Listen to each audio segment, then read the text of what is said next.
Saudação a todos. Meu nome é professor Dr. Sidney Francisco Reis dos Santos. Eu sou professor do curso de Direito da Faculdade Estácio de Sá de Santa Catarina. Esse trabalho, originalmente, que foi feito em 2001, foram gravações em forma de áudio da minha disciplina de Sociologia Geral, que eu lecionava no curso de Direito do Complexo Superior, de Ensino Superior de Santa Catarina, SESUSC, que na época ficava localizado em Ponta das Canas, em Florianópolis, Santa Catarina. E agradeço também, na época, meus alunos, porque foi uma aula expositiva dialogada gravada, que hoje já são juristas e promotores, advogados, e dedicados hoje à causa de alguns do ensino jurídico, como Priscila, Hilário, Orlando, Rossi Lee, e entre outros que eu agradeço nesse ponto, né, que hoje já são pessoas juristas formados, né, e dedicados à causa do direito, né, que esse material foi dividido através dos autores. Desses autores em si, praticamente nós temos Comte, Durkheim, Marx, Weber, Alex Tocqueville e Gramsci, Antônio Gramsci. Então, como a parte primeira de Comte ela é colocada na revisão, porque a parte original ela foi perdida, então nós começamos a sequência do trabalho já colocado em MP3, que estava em antigas fitas cassetes, né? Em Durkheim, depois da sequência passamos para Marx, depois de Marx, Weber, Alex Tocqueville e aí Gramsci, tentando trabalhar uma visão de teoria social clássica, colocando um pouco da biografia e o contexto histórico de cada um desses autores da sua época, e depois vendo algumas dessas categorias, como que elas se encaixam, essas categorias teóricas, no mundo hoje da globalização que vivemos em pleno século XXI, no ano agora que nós estamos entrando de 2012. Então, a partir daí, tentamos fazer uma aplicação dessas categorias ao mundo de hoje, tentando trabalhar. E mesmo sendo essas audioaulas gravadas na época, em 2001, ainda hoje elas são pertinentes, porque muitos dos contextos que ocorrem no mundo hoje de crise, digamos, da identidade do Estado-nação, processos de crise na questão de gênero, na relação da macrocriminalidade, das estruturas de poder, e todas essas questões básicas da democracia, as falsas democracias, o despotismo democrático, todas essas posturas hoje estão recolocadas. Esses autores ainda são importantes para debater tanto no curso de Direito como nos demais cursos dentro da área das ciências sociais e das ciências humanas. Então eu queria poder brindar para vocês como um presente essas aulas de Sociologia Geral, que agora elas estão na forma de audioaulas, né? E que possam contemplar e enriquecer o conhecimento de todos que escutam, né? E estou aberto ao debate com o pessoal dentro do meu canal de YouTube, no meu Facebook e também no meu Twitter. Tá? Muito obrigado para todos e saudações.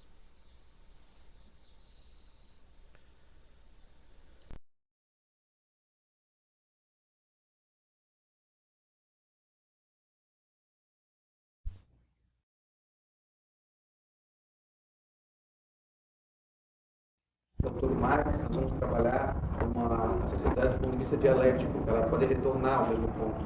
Tá? Ela faz um processo circular. Tá? Uma circularidade de Marx e uma certa circularidade de um autor que influenciou ele, que eu acho que eu vou comentar o meio, que foi o influenciador de Marx. Sou obrigado a comentar para falar do Marx. Mas o que acontece? O Durkheim, no tipo puro, ele acreditava, tá, que não havia um retorno, digamos, se uma sociedade era uma horda e um dia se tornasse uma sociedade industrial, passando por tribo, depois chegando até clã e a sociedade industrial, ele não retornaria, não haveria retorno para a horda, certo? Isso seria no tipo da época dele, ele acreditava que não ocorreria o retorno. Então essa era a perspectiva pura. Então, para ele seria difícil conceber na teoria pura dele. Hoje em dia, nós temos, por exemplo, um Afeganistão, fora do Durkheim.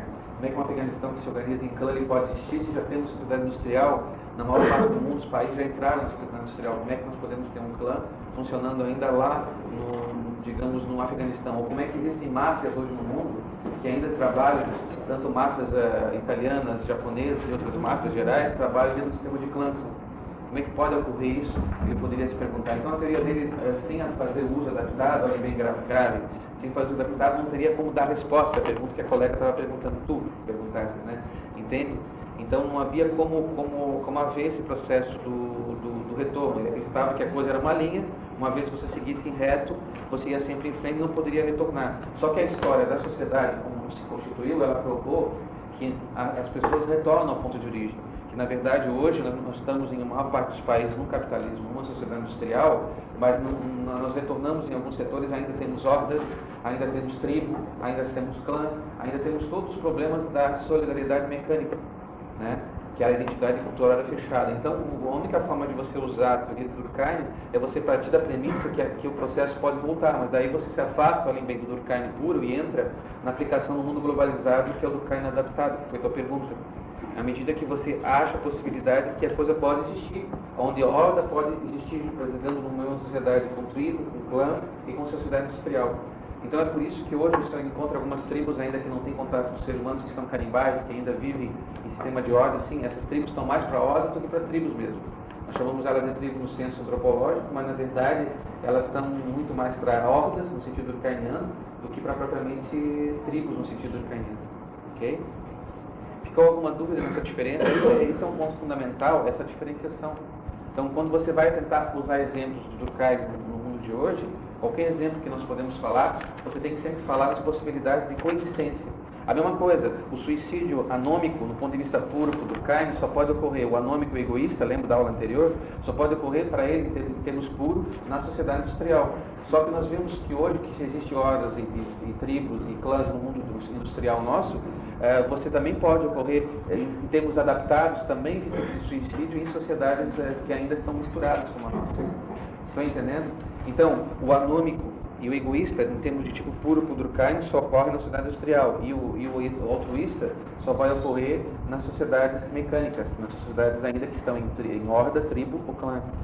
Só que isso em termos puros. Só que quando você for aplicar o exemplo, em termos de uso adaptado, elas podem ocorrer em qualquer lugar. Isso eu quero que vocês entendam a diferença. Então você tem que estar muito claro quando eu falo de uma questão, se é o uso puro ou uso adaptado. O uso puro, todo mundo já tem claro, quem está acompanhando as aulas. E o uso adaptado é só lembrar que pode ocorrer em qualquer lugar. Você desloca o uso adaptado, qualquer uma dessas situações para qualquer lugar encaixa. É como se numa você tivesse, por exemplo, um uniforme, fica mais fácil entender. Você veste o uniforme e as coisas estão no lugar. Então você veste o uniforme e sabe para onde você vai. A outra não, quando você adapta, você desloca as coisas do lugar e coloca onde for necessário colocar, para você ver onde que ela vai encaixar. E isso é o adaptado. Porque se um autor não for adaptado, dificilmente você vai conseguir aproximar uma teoria do século passado e do século XIX, os dois já são passados, o século XIX e o século XX, o comecinho do século XX, para o mundo que nós vivemos hoje no início do século XXI. Ok? Ficou mais claro essa diferenciação? E isso vale para qualquer outros autores, vale para o Comte, que nós já vimos, essas regras, né, do uso puro e adaptado, vale para o Durkheim e vai valer também para o Marx, que nós vamos trabalhar hoje. Hoje nós vamos trabalhar um pouco rapidamente o uso puro do Marx. Vamos conceitualizar um pouco algumas coisas que nós já vimos, pincelar algumas coisas da vida e obra e entrar na teoria dele, tá? Que é o foco principal, o uso puro dele, como é que ele concebia na sua época histórica. E na quinta-feira já vamos entrar como é que seria o adaptado dele para o mundo de hoje, como é que nós poderíamos adaptar. Okay? Ele tem que ter sempre esse raciocínio em qualquer um dos autores, tá? Porque senão pode confundir. Se tiver isso claro, fica mais fácil, tá?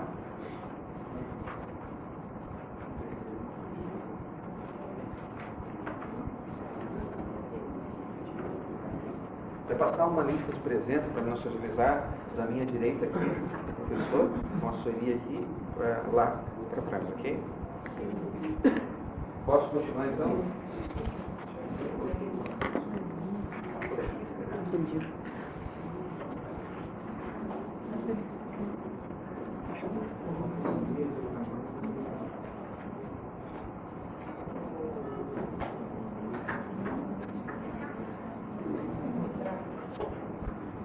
Tá. Então vamos tentar entrar algumas coisinhas rapidamente aqui no contexto histórico do livro do Marx, passar o uso da vida e obra dele, para depois tentar, quando eu entro na vida e obra, eu dou um gancho, entro aqui e falo um pouquinho do meio, que está relacionado um pouco com o pensamento dele, e depois retorno no último ponto aqui, para noções das principais da teoria, ok?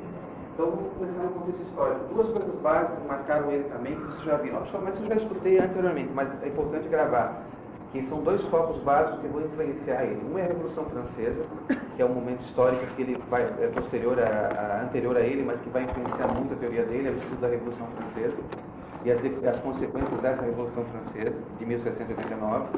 Tá? É um ponto importante, ele marcado no contexto histórico para ele. tá? Ele ainda de alguma forma se sente como herdeiro, por mais que não tempo pareça, para que eu mas ele se sente um pouco herdeiro do processo da Revolução Francesa, mesmo não sendo francês, tá? Eu tenho essa influência da Revolução Francesa, tá? Acima da... Bom dia.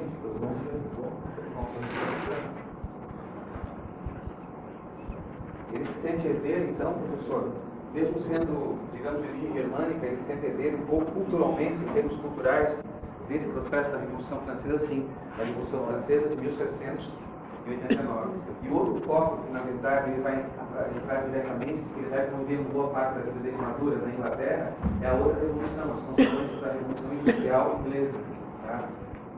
Consequências da Revolução Industrial Inglesa. Então ele vai trabalhar em termos dessa parte, em termos de influenciação de duas revoluções, de um lado da Revolução Francesa, tá? E de outro lado da Revolução Inglesa, sendo que na Inglaterra ele vai constituir boa parte da sua teoria madura. O Marx maduro, né, nesse sentido que vai produzir Marx, que vai ser utilizado depois pelos revolucionários tipo Lenin, né, tipo Stalin, Trotsky, Mao Tse-tung, né, e demais, vão ser o Marx no processo maduro dele. Okay? Isso é um ponto básico. Outras coisas que nós já vimos anteriormente, por isso que é só mais recapitulação, é em influência do cientificismo. O positivismo influenciou muito o pensamento de Marx. Por mais que os marxistas não queiram, o positivismo nesse sentido marcou muito o entendimento dele. Professor, mas dizendo que não era positivista, é que hoje a gente faz uma outra leitura crítica de Marx, mostrando a influência, mostrando outros autores, do positivismo sobre a cabeça do Marx. Mas, professor, ele discordava muito do ponto do Durkheim, sim. Mesmo que ele discordava do ponto do Durkheim, quando a gente vai ver a teoria dele, a gente vai ver por que ele é um positivismo, porque ele ainda tem características rustidas, né? Então, é um positivista bem rustido, sim. Há características positivistas e rustidas na teoria marxista. Tá? Como é que é essa história do positivismo? Lembra uma coisa básica que eu tenho que pincelar para você do positivismo é importante. O positivismo é sempre o seguinte: todo autor positivista, ele acredita que a sua teoria, olha uma pista básica, ela vai dar conta de toda a realidade, o primeiro ponto. Então, todos os autores positivistas têm uma ideia que a sua teoria, ela seja sociológica ou filosófica, ou qualquer área que for, a sua teoria ela vai dar conta, né, de toda a realidade. Como é que a pessoa, para o positivista, a sua teoria vai dar conta de quê? De explicar isso. A teoria vai dar conta de explicar toda a realidade, vai explicar toda a realidade. Bom, mas isso não é muito pedante, muitas das vezes os autores, para nós parece um pouco pedante, dizendo uma teoria que pode dar conta de tudo, de tudo que acontece na realidade social. Mas quando se parte de uma teoria positivista, esses autores acreditam que essa teoria é a melhor para explicar o momento histórico que eles estão vivendo. E não só o momento histórico, olhem bem, o futuro também. Quando eles conceberam, olhem bem, quando o Conte, Durkheim, mesmo Marx conceberam a sua teoria, eles queriam não só explicar o momento histórico deles do século XIX e uma parte do século XX, os que vieram depois, mas eles queriam explicar também o futuro da sociedade que eles estavam vivendo. Então eles estavam constituindo uma teoria para explicar o governo da sua realidade presente, decorrendo da Revolução Francesa ou da Revolução Industrial Inglesa, mas também queriam explicar o quê? O futuro, o que ia ocorrer na humanidade. Por isso que vocês veem que o Conte tinha o quê? Tinha os 3 estados, lembra? O Durkheim tinha o quê? Tinha a evolução histórica da humanidade, né? Horda, tribo, clã, sociedade industrial. O outro, o teológico, filosófico, metafísico, positivo. E o Marx também vai ter um quadrinho de evolução ali no quadro para mostrar como é que se evolui para chegar ao estágio mais avançado. Qual é o estágio mais avançado do Conte? Para nunca esquecer. O estado positivo. Qual é o estado mais avançado da sociedade do Durkheim? A sociedade, falando na aula anterior, a sociedade começa com isso, sociedade industrial. E qual é o estágio mais avançado do Marx? Isso é fácil, professor. É aquele que tem o nome dos partidos da vida até hoje, né? Como é que é o nome dela no finalzinho do quadro? Ali começa com C. Isso. Que é para ele seria o estágio mais avançado do Marx. Quer dizer, cada um deles, então, professor, por isso então que eles também tinham positivismo, sim. Porque eles acreditavam que eles teriam a luz no final do túnel. Se for em termos de miúdos, é isso. Eles tinham a teoria deles, era para melhor, iria explicar o momento presente e o futuro da humanidade. Isso para nós parece um pedantismo hoje histórico. Para quem trabalha com sociologia, para quem na área do direito, mas quando você vê no momento histórico deles, no começo do processo sociológico e da filosofia política, daquele momento histórico, eles não se sentiam pedantes, eles se sentiam como se fossem uma espécie de benfeitores da humanidade, sem sentir no corpo deles, entendeu? Tentar entrar um pouco na cabeça deles, para entrar ao lado puro deles. Como benfeitores, como contribuidores do processo da humanidade. Eles estavam contribuindo para que o mundo fosse melhor. Tanto o Conte, como o Durkheim, como o próprio Marx. Então é por isso que estou sacando. Então por isso que o Marx também, de alguma forma, mesmo que os marxistas não queiram, ele também tem um pouco de positivismo, sim. Porque à medida que ele achava que a teoria dele era mais científica, que dava conta de explicar melhor a sociedade, ele acabou entrando um pouco na influência positivista na sua própria teoria do positivismo. Ok? Eu vou pegar o porquê do positivismo e porquê da influenciação, a ideia do positivismo adotada, né? Então, a partir disso, desse contexto histórico, nós vamos entender um outro autor que, de alguma forma, não tinha tanta influência positivista. Eu diria que esse autor aqui que influenciou Marx, esse filósofo, era um filósofo também alemão. Marx também era germânico. Ambos eram germânicos. Só que esse aqui, o Marx, vem do século XIX. Tá? Esse aqui é um filósofo do século anterior. Quer dizer, esse é Hegel, né, com H, não é o Engel, né, amigo, não, é Hegel. H-E-G-E-L, Hegel. Esse Hegel era um autor já consagrado na Alemanha, no momento que Marx fez a sua formação acadêmica, universitária, sim. Ele bebeu, como a gente fala, ele bebeu além de ter bebido na Boemia, que também teve essa fase de Boêmia, entendeu? Ali da Boemia do Marx, depois se quiser eu posso dar alguns detalhes, ali da Boemia do Marx, nesse sentido, das suas fases, ele também bebeu no conhecimento específico do Hegel. Ele não teve contato com o Hegel vivo, mas o Hegel era consagrado como um grande filósofo germânico no momento que Marx estava fazendo faculdade. Já tinha uma consagração, o nome de Hegel já era, digamos, disputado na área da cátedra filosófica, entendeu? Com um nome de respeito dentro da tradição da filosofia política alemã. Ok? Alguma dúvida, gente? Estão um pouco preocupados depois? Eu sei que tem prova depois, mas então sejam um pouco discretos agora na sala. Ok? Posso continuar então? Isso aqui também é assunto de prova, nós estamos falando. Então, professor, então isso quer dizer então, que Marx, quando foi beber do conhecimento magistral desse autor chamado Hegel, desse autor que tinha uma postura idealista, né, dentro das correntes filosóficas, era considerado idealista, quando ele bebeu desse conhecimento, o cara já era famoso, o Hegel sim, já tinha essa fama. Então ele já estava bebendo, digamos, de um dos grandes mestres que influenciou muitos autores. Só que, como eu disse para vocês, esse Hegel, ele tinha uma concepção de idealismo. Mas o que é a ideia de idealismo? O idealismo não é aquilo que nós temos no senso comum. No senso comum, o que é o idealismo? O senso comum é a pessoa que defende o ideal, defende um ponto de vista e luta por ele para que ele seja melhor. Isso é a ideia do idealismo no senso comum. Mas como é que eu vejo? A chamada já está passando, essa pergunta aqui já está passando. Tá? Pessoal, e como é que nós vemos o idealismo no senso teórico? O idealismo no senso teórico é uma concepção de mundo aonde as ideias, olhem bem, onde as ideias, elas determinam a matéria. Notaram? Então, no senso teórico que nos interessa, o idealismo, tá? No senso teórico filosófico, o idealismo é o quê? É uma concepção de mundo, onde as ideias determinam a matéria. Onde as ideias, elas fazem a determinação da matéria. As ideias, elas são mais do que a própria matéria. Vou explicar daqui a pouco, anotaram? Então, a filosofia idealista, ou o idealismo no sentido do senso teórico, filosófico, ou filosofia idealista, é onde as ideias, né, determinam a matéria.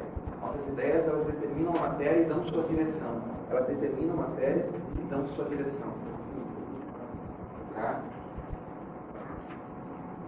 Como racionalismo. Hegel, nós também Hegel, por favor. Eu abri uma brecha na vida do Marx aqui, do contexto histórico de Marx, tá? Para entrar e mostrar o Hegel para vocês.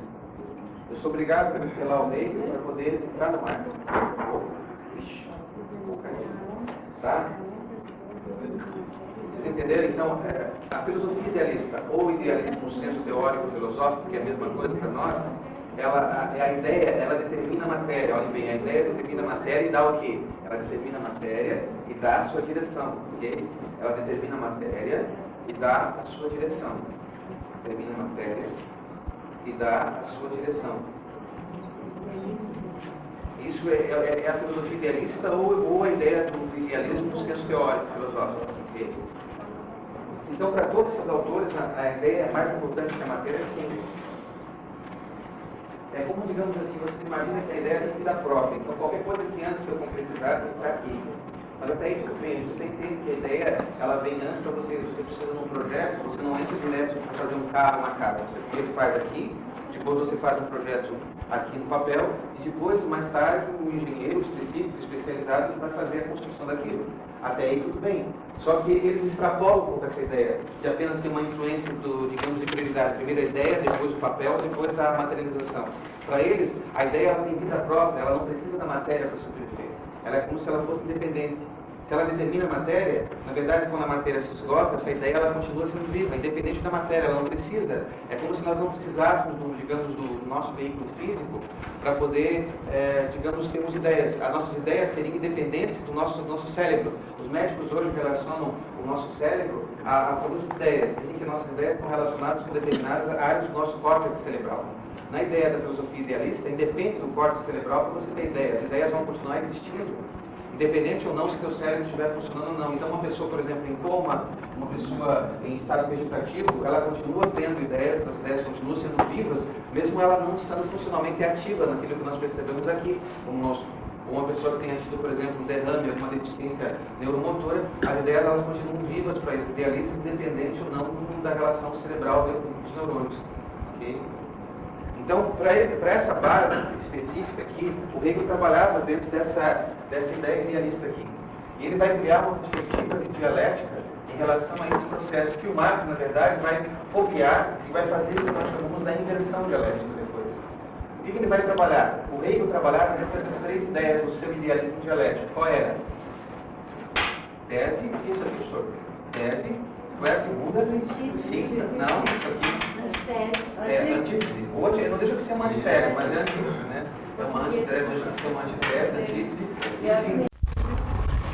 Aí, pessoal, Michel e companhia. Quem que é o condutor da história do Hegel? Está lá no quadro. Vocês olharem lá no quadro. Quem é o condutor da história do Hegel e conduz essa tese, antítese e síntese? Está lá no quadro. Não, está lá no quadro. Vermelho. Está lá no quadro. Alguém quer ajudar o Michel? Está lá no quadro pequeno. Isso. Espírito absoluto. O espírito absoluto, eu acho que o espírito absoluto não está agora em ti. Ele está fora de você. Ele tem que começar a entrar e encarnar em você agora. Fazer a encarnação do espírito absoluto aí. Tem que baixar o espírito absoluto aí. Baixar esse espírito absoluto. Está faltando o espírito absoluto aí. Mas por que esse espírito absoluto é importante? Prepara para receber o espírito absoluto. Esse espírito absoluto é que vai determinar o final da síntese, porque o ser humano, olha, o Hegel era mais modesto, o Marx não era tão modesto, né? A modéstia, ele é um grande estudioso, o Hegel também era um estudioso de economia, de direito, de filosofia, de história do direito mesmo, e o Hegel é assim, só o espírito absoluto é que sabe o fim da história, só a grande síntese, a síntese final, quem sabe é o espírito absoluto. Nós, seres humanos, não temos essa capacidade para saber o fim da história. E o Marx, depois vocês vão ver, ele achava que tinha o fim da história. E ele não, o Hegel que influenciou Marx, não, eu não tenho condição como ser humano, e nenhum homem tem, de determinar o fim da história, quando a história termina. Quem tem essa coordenada do processo é o Espírito Absoluto. Então o Espírito Absoluto, deixa eu ver se eu entendi, é uma espécie de divindade de Deus, sim, olha a pista. Para o Hegel, sendo ele um idealista, fica fácil entender isso. O Espírito Absoluto é uma espécie de divindade, é uma espécie de Deus, mas não é um Deus, digamos assim, no sentido de uma divindade religiosa, é uma divindade que nós chamamos de certa forma filosófica. Professor, qual é a diferença entre uma divindade religiosa e filosófica? É fácil. Geralmente as divindades religiosas, elas estão dentro de uma espécie de doutrinas religiosas e determinados dogmas religiosos, regras religiosas. Uma percepção filosófica dessa divindade é diferente. Por quê? É um exemplo claro. Os comerciantes burgueses, voltando à mesma história da Revolução para gravar bem esse exemplo, os comerciantes burgueses, quando estavam na oposição, eles não tinham certeza se o Espírito Absoluto estava orientando eles, conduzindo ou não. Qual é a certeza que os comerciantes burgueses tiveram que eles estavam orientados pelo Espírito Santo? Em que momento? No momento da antítese do processo dialético, com a tese? Não. Quando chegou a síntese. Quando eles ganharam o poder e chegaram lá, naquele momento eles estavam com clareza que esse Espírito Absoluto deu a vitória para eles, então eles estavam sendo conduzidos no processo dialético por esse Espírito Absoluto. Enquanto você está no processo de tese versus antítese, você não sabe se quem está te orientando para o Hegel nesse Espírito Absoluto. Quando você chega na síntese, não, eu ganhei, então aí o Michel ganhou, aí baixa o Espírito Absoluto nele. Entendeu? Se ele de repente ganhar o processo, entendeu? O Espírito Absoluto está com ele. Entendeu? Está orientando a vida dele. Encarnou, baixou ali para ele. Pode baixar numa pessoa, como pode descer em todo o país. Às vezes o Espírito Absoluto para ele não guia uma pessoa só. Ele pode guiar todo o país inteiro, toda uma multidão. Por isso que uma pessoa pode ter aquilo que nós digamos um certo carisma, e esse carisma para o reino seria orientado a partir desse espírito absoluto. Não confundir com o carisma depois de outro, do Weber, que é outra história. Vai ver depois mais. Mas, professor, então vamos continuar na história da Revolução Francesa e do Michel. Mas suponhamos que o Michel, fosse aquele revolucionário francês lá, né? E aí, mais tarde, o que aconteceu? Ele chegou no meio termo e acabou sendo guilhotinado, tá? Porque ele foi excluído entre os comerciantes porque não estava de acordo com as regras. Aí o que aconteceu? Se ele fosse guilhotinado e de repente ele tentou ainda trazer os camponeses para lá, ele defendia a participação dos camponeses e não, nesse momento que ele foi guilhotinado e saiu do poder, é como se o rei, o espírito absoluto, não tivesse mais nele. Estão entendendo? O que dizer em miúdos? Quando uma pessoa é um governante, e por mais que ele esteja cometendo um monte de erros, tipo Milosevic, um Hitler, mas ele está, de alguma forma, no poder, ele tem uma orientação do espírito absoluto. No momento que ele perde e cai do poder, a prova que se tem concreta para rei é que o espírito absoluto não está com ele. Aí você vai diferenciar, mas aí não vai criar duas linhas hegelianas, sim, os hegelianos de direita e de esquerda. E o Marx vai bandear depois para de esquerda. Por quê? Porque, imagina um Gandhi. Um Gandhi, quando chegou a libertar a Índia, nesse sentido, ele estava com uma orientação do espírito absoluto, porque depois a proposta dele vingou, mesmo que ele tenha morrido. Certo? Um Hitler, no momento que ele tomou a Alemanha, e se ele fez a Alemanha se reerguer, ele era aplaudido pelo povo e pelos comerciantes alemães. Antes dele começar a invadir a Polônia e tomar o confisco das terras judias, da região do leste europeu, ele era considerado o benfeitor do povo alemão. Estão entendendo? Então, nesse momento que ele era o benfeitor do povo alemão, para quem acreditava nele, ele estava orientado pelo Espírito Santo. Como professor, os aliados vão chegar e fizeram a grande antítese da guerra, como os Estados Unidos entrou na guerra, derrotaram a Alemanha, o eixo da Alemanha, que é a Itália, o Japão, e introduziram, sim, no momento que os aliados ganharam a guerra, e o Hitler caiu, nesse sentido, o Mussolini e o próprio Hirohito, o Hirohito ficou, né? Caiu o Japão, mas o Hirohito ainda ficou com a tradição. Mas caiu essa parte, professor, esse espírito absoluto abandonou esse Hitler, abandonou esse Mussolini, sim. Porque o momento que você perde o poder, o espírito absoluto deixa de conduzir. O espírito absoluto conduz os vencedores da história. Aqueles que são os vencedores da história são aqueles que estão na condução do espírito absoluto. Mas por que a divindade é filosófica? Porque aquele que acerta sempre tem que distribuir o mérito com o espírito absoluto. Então, se o governante faz uma boa causa, tipo ajuda os pobres, acaba com o desemprego, faz alguma coisa que preste, ele está orientado e tem que dividir esses méritos com a orientação do espírito absoluto. O espírito absoluto, ele orienta essa pessoa. Se essa pessoa começa a cometer erros como genocídios, criminalidade, corrupção, e um dia cai, todos os erros cometidos não é mais responsabilidade do espírito absoluto, é responsabilidade só do indivíduo, do governante que errou. Estão conectados? Então a responsabilidade do erro, nessa parte, é exclusivamente do ser humano, do que governa. E o acerto é sempre dividido com o espírito absoluto. Por isso que é uma relação idealista nesse ponto. E também filosófica. Mas qual é a diferença disso de uma atividade religiosa? Aqui na atividade religiosa, geralmente católica, quando você comete o erro, qual a responsabilidade que tu coloca?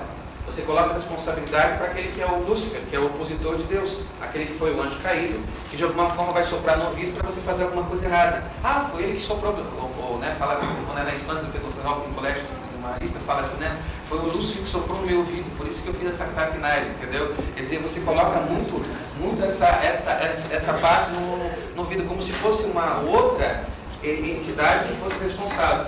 Que é uma versão mais moderna dessa história de você responsabilizar outro, pega a história da psicanálise.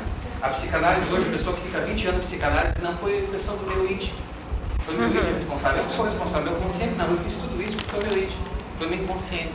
Quer dizer, você joga você transfere a tua responsabilidade do teu ato consciente para uma coisa inconsciente que você não controla. Porque segundo a psicanálise, você não controla nem o teu inconsciente nem o teu id. Teu id são apenas instintos, pulsões internas. Então, a mesma coisa que nós jogávamos a responsabilidade na questão religiosa, hoje nós jogamos o nosso inconsciente, não ficar elas por elas. E o que o reino vai fazer? Vai jogar toda a responsabilidade para tu carregar sozinho. Se tu errou, te viras, a responsabilidade é tua. Se tu acertou, tu tem que dividir com o espírito absoluto. Essa é a diferenciação entre a relação filosófica com a relação religiosa. Na religiosa, sempre você pode colocar o processo para alguém, um amuleto para dar a responsabilidade para alguém. Porque a maior dificuldade do ser humano é assumir sua própria responsabilidade. Entendeu? Ele sempre joga, desde criança, né? Brigou com o colega, não fui eu, mãe, foi isso. Entendeu? Sempre coloca para o outro nesse ponto de responsabilidade. E aí você vai acostumando sempre jogar para o outro. O outro pode ser o Lúcifer, pode ser o teu coleguinha, pode ser o inconsciente. Você nunca assume nunca assume a tua própria responsabilidade. Isso é a maior dificuldade, seja em criança ou depois quando você já seja um cargo de maior importância. É complicado. É complicado assumir, mas não é complicado entender isso aqui.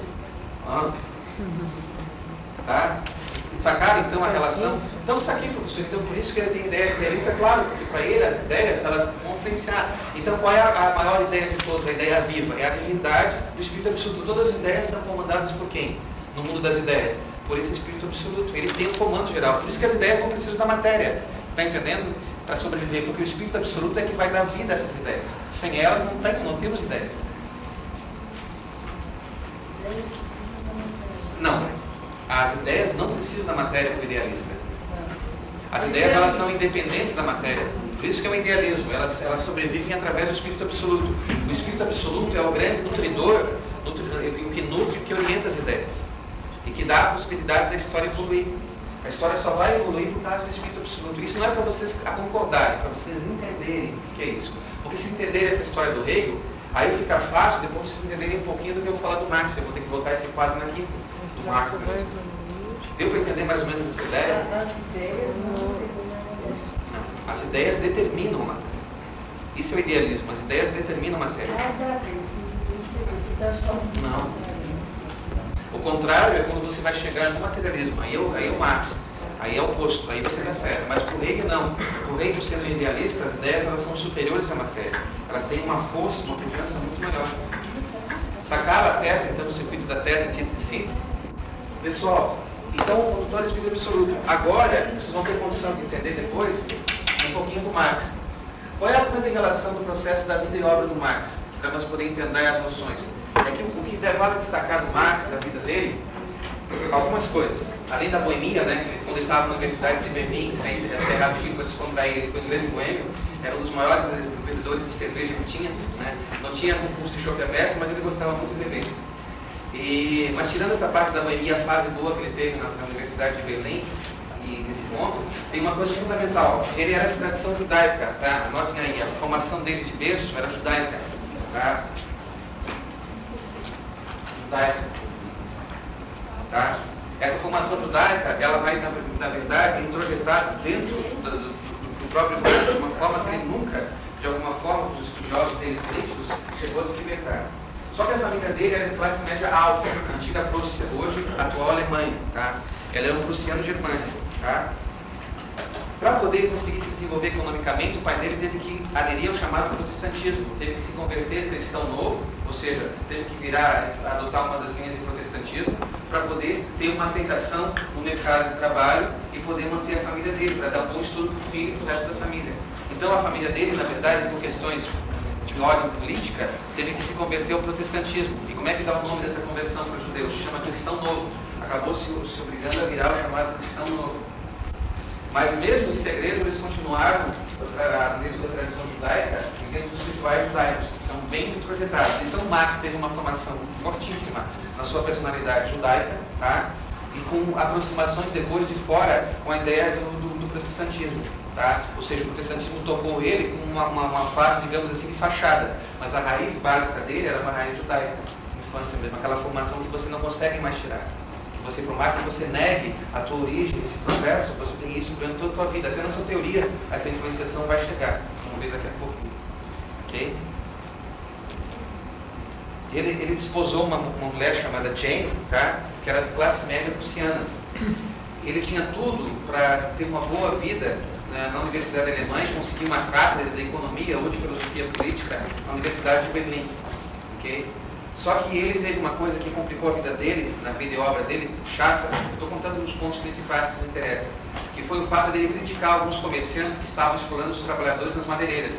Ele fez uma espécie de publicação de tipo jornalística, criticando, tá, um artigo jornalístico criticando a situação de como eram exploradas a mão de obra dessas pessoas nas madeireiras na região onde ele estava, na região de Berlim.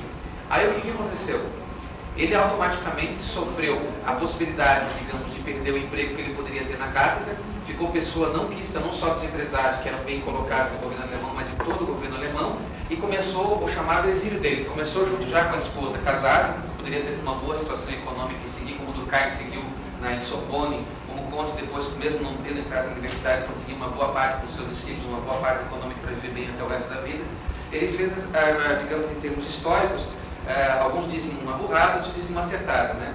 De sair exilado para vários lugares. Aí ele passou pela Bélgica, passou pela França. Em cada lugar, em vez de ele fazer uma retratação para o governo alemão, ou uma retratação para os empresários, ele continuava a crítica. Em cada lugar ele fundava um jornal e continuava a crítica ferrenha contra o Estado alemão e contra a postura que os empresários tinham na exploração da Alemanha. E como o Estado alemão não era um Estado nada democrático, era autoritário, pedia para o pessoal da Bélgica e da França que deportasse novamente ele. Como não deportavam, não deixavam que ele ficasse muito tempo. Então ele foi pessoa não grata na Bélgica, foi pessoa não grata na França, até que perambulando para a esposa dele, e aí foi tendo as filhas, tá? Até chegar num país que foi o berço da Revolução Industrial. Qual é o berço? A Inglaterra, aonde lá na Inglaterra ele vai conseguir se fixar e começar a desenvolver a teoria dele. Só que na França, nesse meio encontro, ele teve o primeiro encontro, não tem ideia do Nick Snow, aí você não esquece mais. Ele teve o primeiro encontro nessa relação na França, e depois, tipo assim, faz aquela coisa, digamos, de amizade à primeira vista, né? Outros dizem até paixão, mas no sentido teórico, por favor, não entenda errado. Não confundir com esse outro cara aqui. Esse aqui não tem H, esse aqui é Engels, tá? Esse aqui foi o tinoco dele. Você era o Tonico, esse aqui foi o tinoco. Ou o Sertangio Chororó, esse aqui foi o cara que influenciou teoricamente ele. Mas esse aqui é o que deu a força para ele, o Engels. O Engels era um cidadão inglês, tá? Encontrou o Marx falando, criticando o governo alemão na França. E acabou vendo aquela coisa de amizade, de irmandade, sei lá, de paixão, de irmandade à primeira vista pelo cara. Que concordou com as ideias dele. Mas o Engels era filho de trabalhador, professor, era um cara pobre, não. O Engels era uma família nobre, um dos mais ricos industriais da região da Inglaterra. Os pais deles eram bem colocados na sociedade inglesa. Só que o Engels, desde pequeno, foi aquele do contra, sabe? Tipo um Suplicy assim, da vida, tá? Entendeu? Ele sempre do contra, Eduardo Suplicy. Sempre foi do contra nesse sentido. Aí ele não conseguia conceber, desde perguntando para o pai, por que nós colocamos, o Engels perguntou para o pai dele, por que nós colocamos o pessoal trabalhar mais de 11 horas por dia e depois nós largamos ele na rua? Aí o pai respondia uma linguagem bem direta, bem simples, que era a mentalidade dos empresários ingleses na época. Nós estamos fazendo uma caridade cristã.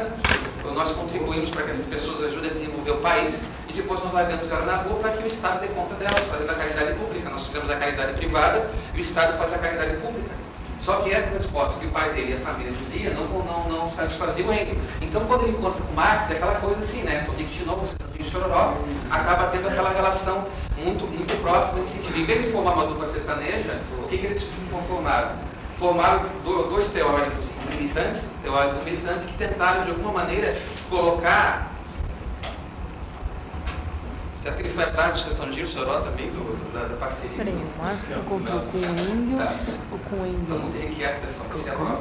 Mas, ó, aí chegou o momento, quando ele chega na Inglaterra, com a família, praticamente ninguém sobre o bolso, ele era de nobre, né? Isso era uma grande amizade. O meu está Brasil, mas não está furado. Você estava no Brasil e estava furado, entende? E aí o que acontece? Diz assim, não, olha, eu te apoio, te dou uma pensão com a herança que ele recebeu do pai, ele quase foi deserdado, mas ainda bem que ele se garantiu pelo Engels. Foi o Engels. O dinheiro que ele recebia da mesada dos pais, depois da antecipação da legítima da herança, o que ele fez? Eu vou bancar você e sua família para que você possa me ajudar a construir uma legislação trabalhista aqui. Nós vamos criar sindicatos, nós vamos fazer uma teoria, vamos organizar uma questão aqui para que a Inglaterra realmente faça jus a ter uma revolução industrial também do ponto de vista do trabalhador. Então ele começou a tentar. Só que o Marx tinha um orgulho tão grande, maior que a própria cabeça dele, e ele não aceitou a ajuda completa. Ele só aceitou a ajuda do amigo para poder manter os livros, publicar os livros dele e fazer a militância. Aí o que ele fez? Botou a mulher dele para trabalhar nas fábricas, entendeu? A mulher dele trabalhava mais de 12 horas por dia nas fábricas e quando tinha noite ainda tinha que ajudar ele na questão teórica.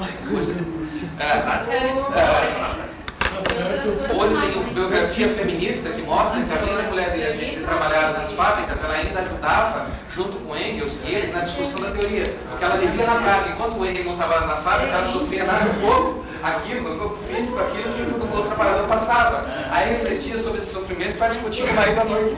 E ainda prepara a história da comida e tudo mais. Isso é um resgate dos nossos feministas agora, para mostrar um pouco o lado da Jane. Até então, a Jane não era colocada pontuada, agora está sendo pontuada pelo meio. Aí, uns aprendem com os erros dos outros aprendem com os próprios erros. E ele quis aprender com o erro da esposa. Sim, com os erros da esposa. E aí acontece, as filhas dele, a esposa, tudo trabalhando nas fábricas. E ele, durante o dia, fazendo as pesquisas deles teóricas, constituindo mais tarde a grande obra que vai ser em vários rumos do capital, e no tempo de folga militando para criar sindicatos, para fazer a criação de sindicatos e partidos que pudessem organizar a legislação trabalhista, junto com o Engels, depois um outro cara chamado Bakunin, do anarquismo, tentando organizar a situação trabalhista lá na Inglaterra. Não, isso parece uma coisa interessante, mas o lado bom nesse ponto que essas autoras estão resgatando é que a Jane, além de trabalhar em toda essa parte, o que ela fazia? Ela ainda ajudava na confecção teórica, mas só como ela era mulher, nesse ponto, muitas das obras que o Marx e o Engels escreveram não poderia ver o nome dela, porque senão não seria lido mais tarde por ninguém. Se colocasse o nome dela nesse sentido, vocês acham que o Lenin, o Stalin e o Trotsky iam reapropriar essa teoria para aplicar isso na Revolução Russa? Vocês acham que o Mao Tse-tung mais tarde ia aplicar em 49 lá, o Fidel Castro e o Che Guevara em 59? Vocês acham que eles iam refazer essa parte? Não. Parte da teoria marxista não tem contribuição apenas de Marx e Engels, tem contribuição também da esposa do próprio Marx. Porque ela sofreu na carne, foi a que mais sofreu de todas. Enquanto o Engels era filho de papai e estava dando uma despericia ali. O outro não precisava se preocupar em trabalhar, não tinha o suficiente para poder cuidar da parte teórica. Mas o orgulho dele não deixou que ele pudesse ter uma situação melhor para poder sustentar a família. Só ficou no meio termo nesse ponto. Aí o que acabou sobrando nessa história? Acabou sobrando grande peso para a Jane, nesse sentido de sustentar esse processo todo. E aí, a justificativa é que tinha que sentir na pele essa parte para poder conseguir questionar a teoria, mas ele podia fazer isso, não mandar os outros fazer, né? Tem esse detalhe. Né? E aí, deu para fechar essa partezinha, professor? Deu alguma dúvida aqui? Tá. E aí o que aconteceu? A partir dessa perspectiva, eu quero que vocês gravem desse lado biográfico, o Engels, junto com o Marx, e mais um outro cara chamado Bakunin, que era do anarquismo, foram os principais lutadores para a criação, organizadores e lutadores para a criação de uma legislação trabalhista na Inglaterra. Tá? Eles influenciaram para criar uma legislação trabalhista em favor do trabalhador. Pode até ter uma redundância, mas é importante colocar uma legislação trabalhista em favor do trabalhador. Isso não quer dizer, então, professor, que o Marx e o Engels, mais outro cara, o Bakunin, lutaram o tempo de folga deles para criar uma legislação? Sim, talvez isso seja o lado positivo, porque o fruto dessa legislação, tá, isso nesse ponto, vai influenciar os outros países da Europa mais tarde para que criem sindicatos e partidos trabalhistas para poder lutar isso na França depois, na Inglaterra. O exemplo que surge da Inglaterra através desses organizadores, desses sindicatos e partidos, vai influenciar a legislação trabalhista em todos os lugares. Então isso quer dizer que a justiça do trabalho, a ideia do direito do trabalho não ia surgir apenas, digamos, de uma vontade própria da classe, digamos assim, empresarial, não. Para poder surgir o direito do trabalho, teve que ser uma luta constituída dentro desses caras, da organização dos sindicatos. Essas ideias deles foram levadas para outros países, para a Alemanha, para a França, e lá foram criados sindicatos próprios para isso. E a partir dos sindicatos, o governo foi obrigado a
Aí, pessoal, Michel e companhia. Quem que é o condutor da história do Hegel? Está lá no quadro.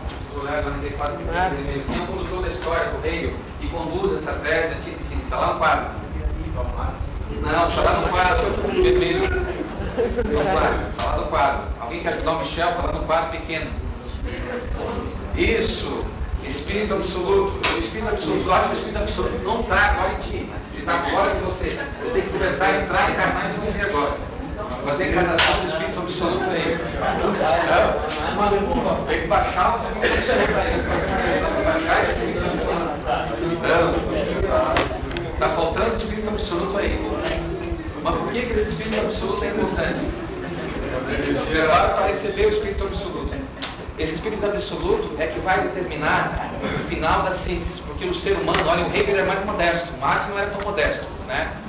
A modéstia, ele é um grande estudioso. O Hegel também era um estudioso de economia, de direito, de filosofia, de história do direito mesmo.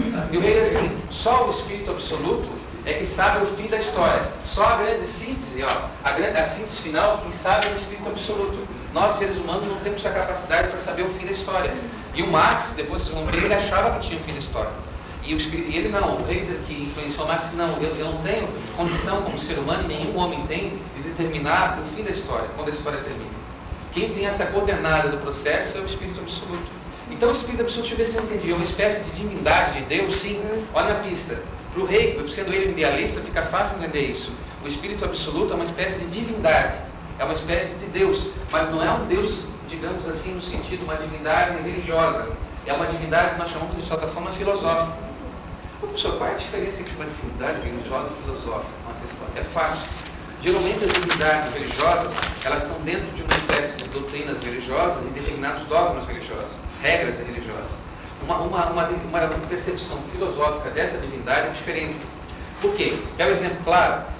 Os comerciantes burgueses, voltando à mesma história da Revolução para gravar bem esse exemplo, os comerciantes burgueses, quando estavam na oposição, eles não tinham certeza se o Espírito Absoluto estava orientando eles, conduzindo ou não. Qual é a certeza que os comerciantes burgueses tiveram que eles estavam orientados pelo Espírito Santo? Em que momento? No momento da antítese do processo dialético, com a tese? Não. Quando chegou a síntese. Quando eles ganharam o poder e chegaram lá, naquele momento eles estavam com clareza que esse Espírito Absoluto deu a vitória para eles, então eles estavam sendo conduzidos no processo dialético por esse Espírito Absoluto.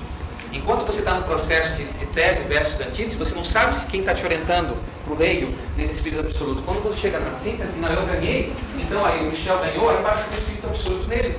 Entendeu? Se ele de repente ganhar o processo, entendeu? O Espírito Absoluto está com ele. Entendeu? Está orientando a vida dele. Encarnou, baixou ali para ele. Pode baixar numa pessoa, como pode descer em todo o país. Às vezes, o Espírito Absoluto para ele não guia uma pessoa só. Ele pode guiar todo o país inteiro, toda uma multidão. Por isso que uma pessoa pode ter aquilo que nós digamos um certo carisma. Esse carisma para o Hegel seria orientado a partir desse Espírito Absoluto. Não confundir com o carisma depois de outro, do Weber, que é outra história. Vai ver depois mais.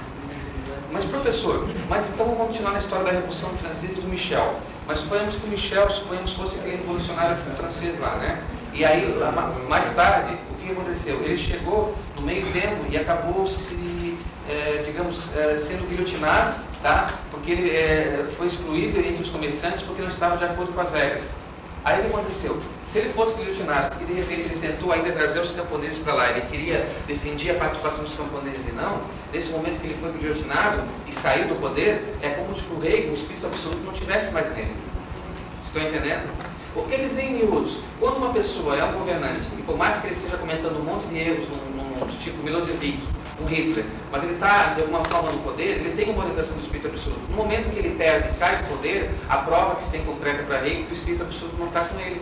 Aí você vai diferenciar, mas aí não vai criar duas linhas hegelianas, sim, os hegelianos de direita e de esquerda. E o de Marx vai bandear depois para de esquerda. Por quê? Porque, imagina um Gandhi. Um Gandhi, quando chegou a libertar a Índia, nesse sentido, ele estava com uma orientação do Espírito Absoluto, porque depois a proposta dele vingou, mesmo que ele tenha morrido. Certo? O Hitler, no momento que ele tomou a Alemanha, e se ele fez a Alemanha se reerguer, ele era aplaudido pelo povo e pelos comerciantes alemães. Antes dele começar a invadir a Polônia e tomar o confisco das terras judias, da região do leste europeu, ele era considerado o benfeitor do povo alemão. Estão entendendo? Então, nesse momento que ele era o benfeitor do povo alemão, para quem acreditava nele, ele estava orientado pelo Espírito Santo. Como professor, os aliados vão chegar e fizeram a grande antítese da guerra, como os Estados Unidos entrou na guerra, derrotaram a Alemanha, o eixo da Alemanha, que é a Itália, o Japão, e E introduziram, sim, no momento que os aliados ganharam a guerra e o Hitler caiu, nesse sentido, o Mussolini e o próprio Hirohito, o Hirohito ficou, né? Caiu o Japão, mas o Hirohito ainda ficou com a tradição. Mas caiu essa parte, professor, esse espírito absoluto abandonou esse Hitler, abandonou esse Mussolini, sim. Porque o momento que você perde o poder, o espírito absoluto deixa de conduzir. O espírito absoluto conduz os vencedores da história. Aqueles que são os vencedores da história são aqueles que estão na condução do espírito absoluto.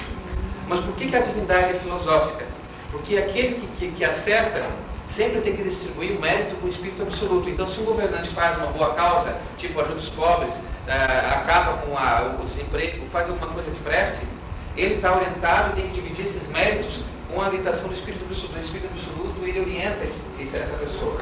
Se essa pessoa começa a cometer erros como genocídios, criminalidade, corrupção, e um dia cai, todos os erros cometidos não é mais responsabilidade do espírito absoluto, é responsabilidade só do indivíduo, do governante que errou. Estão conectados? Então a responsabilidade do erro, nessa parte, é exclusivamente do ser humano, do que governa. E o acerto é sempre dividido com o espírito absoluto. Por isso que é uma relação idealista nesse ponto. E também filosófica. Mas qual é a diferença disso de uma atividade religiosa? Aqui na atividade religiosa, geralmente católica, quando você comete o erro, qual a responsabilidade que tu coloca? Você coloca a responsabilidade para aquele que é o Lúcifer, que é o opositor de Deus, aquele que foi o anjo caído, que de alguma forma vai soprar no ouvido para você fazer alguma coisa errada. Ah, foi ele que soprou, ou né, fala assim, quando era na infância do Pedro no colégio, uma lista fala assim, né? Foi o Lúcifer que soprou no meu ouvido, por isso que eu fiz essa traquinagem, entendeu? Quer dizer, você coloca muito essa parte no ouvido, como se fosse uma outra entidade que fosse responsável. Que é uma versão mais moderna dessa história de você responsabilizar o outro, pega a história da psicanálise. A psicanálise hoje, a pessoa que fica 20 anos de psicanálise, não foi questão do meu id. Foi meu id responsável. Eu não sou responsável, meu consciente não, eu fiz tudo isso porque foi meu id. Foi meu inconsciente. Quer dizer, você joga você transfere a tua responsabilidade do teu ato consciente para uma coisa inconsciente que você não controla. Porque segundo a psicanálise, você não controla nem o teu inconsciente nem o teu id. Teu id são apenas instintos, pulsões internas. Então, a mesma coisa que nós jogávamos a responsabilidade na questão religiosa, hoje nós jogamos o nosso inconsciente, não? Ficar elas por elas. E o que o reino vai fazer? Vai jogar toda a responsabilidade para tu carregar sozinho. Se tu errou, te viras, a responsabilidade é tua.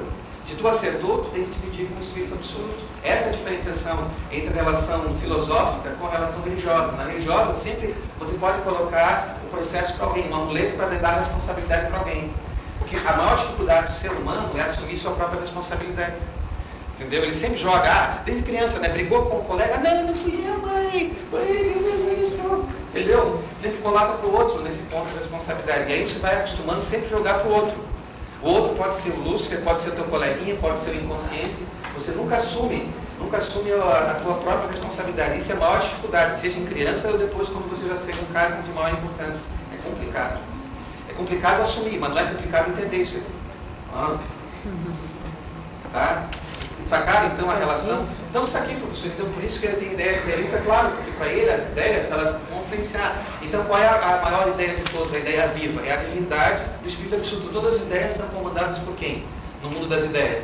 Por esse Espírito Absoluto. Ele tem o comando geral. Por isso que as ideias não precisam da matéria. Está entendendo? Para sobreviver. Porque o Espírito Absoluto é que vai dar vida a essas ideias. Sem elas não temos ideias. Não. As ideias não precisam da matéria para o idealista.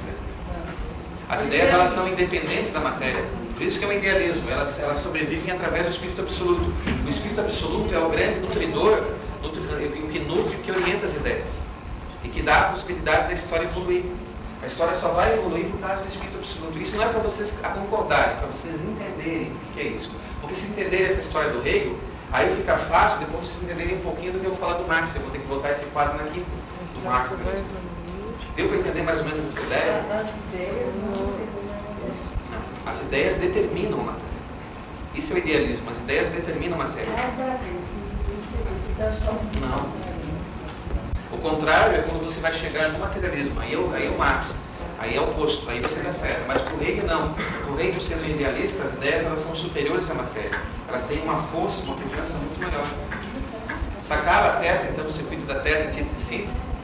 Pessoal, então o condutor é Espírito Absoluto. Agora, vocês vão ter condição de entender depois um pouquinho do Marx. Qual é a grande relação do processo da vida e obra do Marx? Para nós poder entender as noções. É que o que vale destacar do Marx, da vida dele, algumas coisas. Além da boemia, né, quando ele estava na Universidade de Berlim, sempre era rapidinho para descontrair, ele foi um grande boêmio, era um dos maiores vendedores de cerveja que tinha, né, não tinha concurso de chopp aberto, mas ele gostava muito de beber. Mas tirando essa parte da boemia, a fase boa que ele teve na Universidade de Berlim, e nesse ponto, tem uma coisa fundamental. Ele era de tradição judaica, tá? Anotem aí, a formação dele de berço era judaica, tá? Judaica, tá? Essa formação judaica, ela vai, na verdade, introjetar dentro do próprio Marx de uma forma que ele nunca, de alguma forma, os estudiosos deles críticos, chegou a se libertar. Só que a família dele era de classe média alta, a antiga Prússia, hoje atual Alemanha, tá? Ela era um prussiano germânico, tá? Para poder conseguir se desenvolver economicamente, o pai dele teve que aderir ao chamado protestantismo, teve que se converter cristão novo, ou seja, teve que adotar uma das linhas de protestantismo, para poder ter uma aceitação no mercado de trabalho e poder manter a família dele, para dar um bom estudo para o filho e para o resto da família. Então a família dele, na verdade, por questões de ordem política, teve que se converter ao protestantismo. E como é que dá o nome dessa conversão para os judeus? Se chama cristão novo. Acabou se obrigando a virar o chamado cristão novo. Mas mesmo em segredo, eles continuaram, dentro da tradição judaica, e dentro dos rituais judaicos, que são bem projetados. Então Marx teve uma formação fortíssima na sua personalidade judaica, tá? E com aproximações depois de fora com a ideia do protestantismo. Tá? Ou seja, o protestantismo tocou ele com uma fase, digamos assim, de fachada. Mas a raiz básica dele era uma raiz judaica, infância mesmo, aquela formação que você não consegue mais tirar. Você, por mais que você negue a tua origem, esse processo, você tem isso durante toda a tua vida. Até na sua teoria, essa influenciação vai chegar. Vamos ver daqui a pouquinho. Ok? Ele desposou uma mulher chamada Jane, tá? Que era de classe média prussiana. Ele tinha tudo para ter uma boa vida na Universidade Alemã e conseguir uma cátedra de economia ou de filosofia política na Universidade de Berlim. Okay? Só que ele teve uma coisa que complicou a vida dele, na vida e obra dele, chata. Estou contando os pontos principais que nos interessam, que foi o fato dele criticar alguns comerciantes que estavam explorando os trabalhadores nas madeireiras. Ele fez uma espécie de publicação tipo jornalística, criticando, tá, um artigo jornalístico criticando a situação de como eram exploradas a mão de obra dessas pessoas nas madeireiras na região onde ele estava, na região de Berlim. Aí o que aconteceu? Ele automaticamente sofreu a possibilidade, digamos, de perder o emprego que ele poderia ter na cátedra, ficou pessoa não quista, não só dos empresários que eram bem colocados no governo alemão, mas de todo o governo alemão, e começou o chamado exílio dele. Começou junto já com a esposa casada, poderia ter uma boa situação econômica e seguir como o Durkheim seguiu na Sorbonne, como Conte, depois, mesmo não tendo entrado na universidade, conseguiu uma boa parte dos seus discípulos, uma boa parte econômica para viver bem até o resto da vida. Ele fez, digamos, em termos históricos, alguns dizem uma burrada, outros dizem uma acertada, né?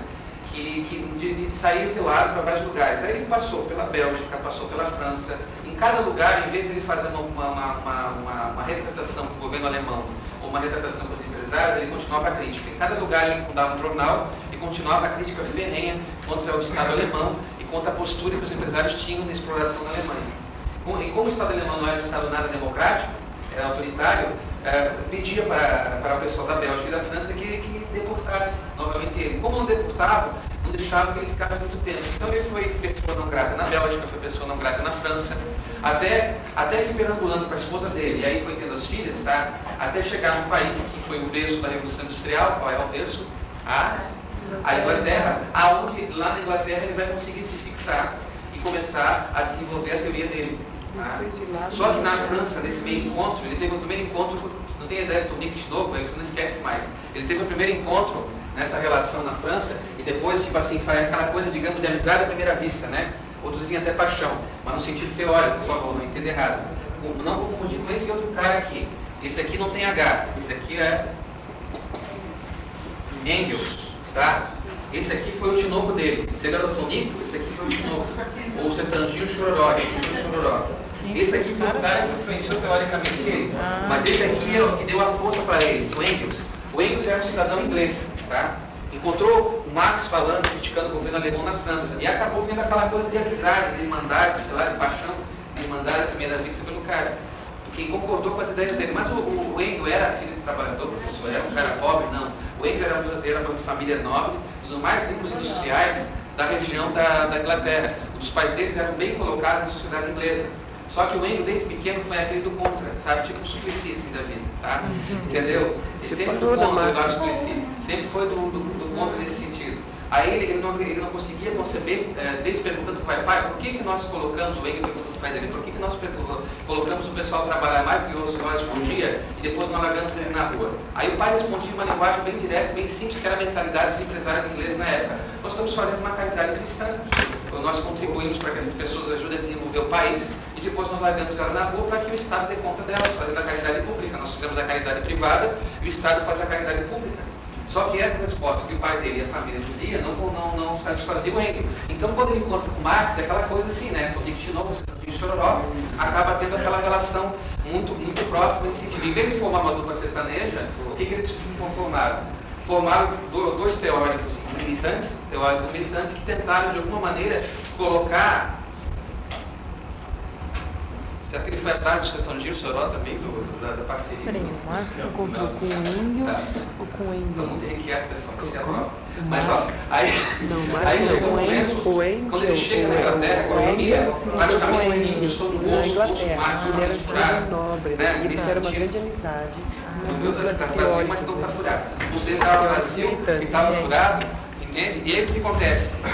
Diz assim, não, olha, eu te apoio, te dou uma pensão com a herança que ele recebeu do pai, ele quase foi deserdado, mas ainda bem que ele se garantiu o Engels para não ser deserdado. Foi o Engels. O dinheiro que ele recebia da metade dos pais, depois da dissipação da legítima da herança, o que ele fez? Eu vou bancar você e sua família para que você possa me ajudar a construir uma legislação trabalhista aqui. Nós vamos criar sindicatos, nós vamos fazer uma teoria, vamos organizar uma questão aqui para que a Inglaterra realmente faça jus a ter uma revolução industrial também com o do trabalhador.